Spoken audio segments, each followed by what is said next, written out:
Hello, everybody, and welcome back to the study. Today we are covering the 22 verses of Psalm 25. I hope that you've read the text, and of course you can download the PDF outline that you're seeing up on the screen on our website at tobelikechrist.com for free. And there's hundreds of these out there on the website now, so go check some of those out if you haven't already. Psalm 25 is written by David. Now, as far as I'm aware, there aren't any New Testament references to Psalm 25. Let me know if you find any. Our themes. We have just one theme for chapter 25, and that is this. God is the true source of wisdom, forgiveness of sins, and deliverance from trials. All right, so that takes us to our definitions. I have one definition, and the term that we want to define is fear. Specifically, the fear of God. How is that used in the Bible? Because in the modern day, we think of fear a little bit differently than maybe the meaning that's supposed to be conveyed by the psalmist in this chapter and oftentimes in the writings of the Old Testament and the New Testament. So let's talk about the fear of God. I think I'll just read my definition to you because it's somewhat lengthy. In modern vernacular, we use the word fear to talk about things that terrify us, often things that we perceive want to do us harm.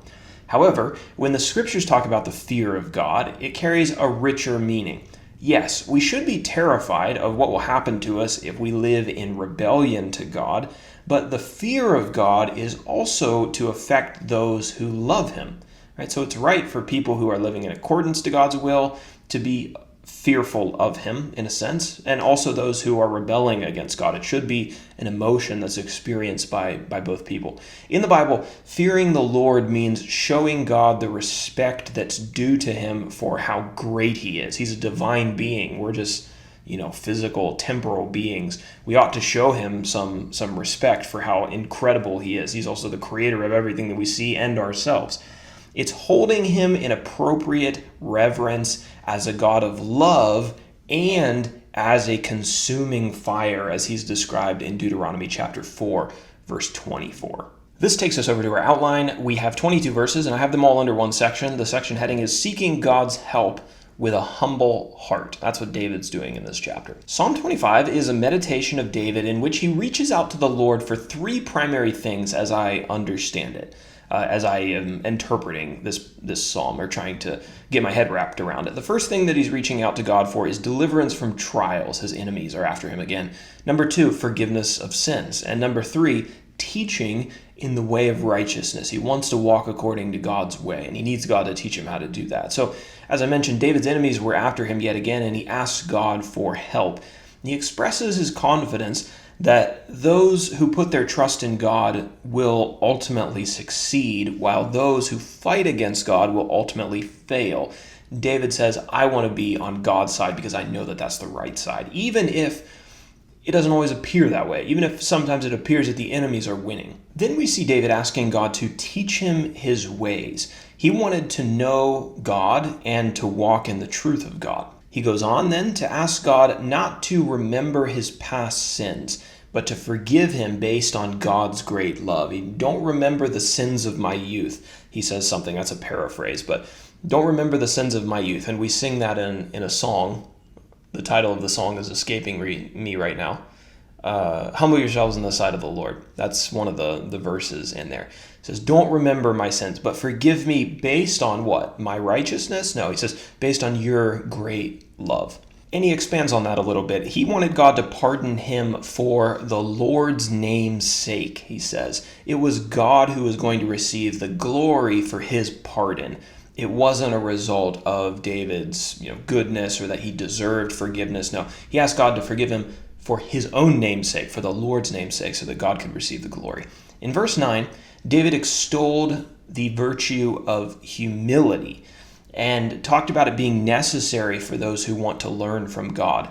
The humble are those who recognize their need for God and prepare their hearts to be taught by him. Those who are proud, what do? Well, they resist God. They resist his teaching.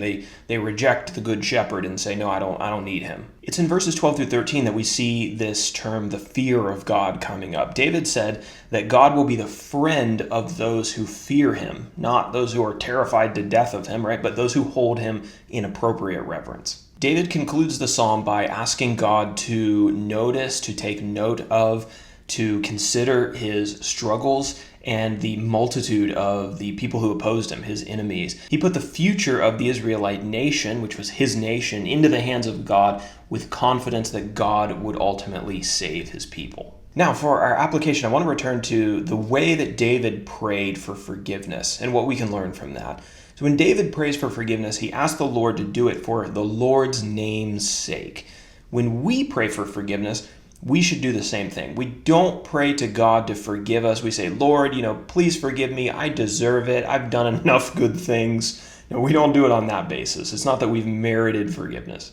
We ask God to forgive us on the basis that we know that God is full of grace. He describes himself that way, and obviously we see that in the fact that Jesus came to die for us, even though we didn't deserve that sacrifice. When God forgives us, he shows himself to be gracious and merciful, which should in us stimulate thanksgiving and worship. Don't pray to God for forgiveness and then flaunt your righteousness before men as if credit belongs to you. Pray to God for forgiveness and then tell everyone that you know that God deserves the credit for saving a wretch like you, in the wording of Amazing Grace. So in this way, God's name is made glorious through your forgiveness. It is for his name's sake, so that his name may be known throughout the earth.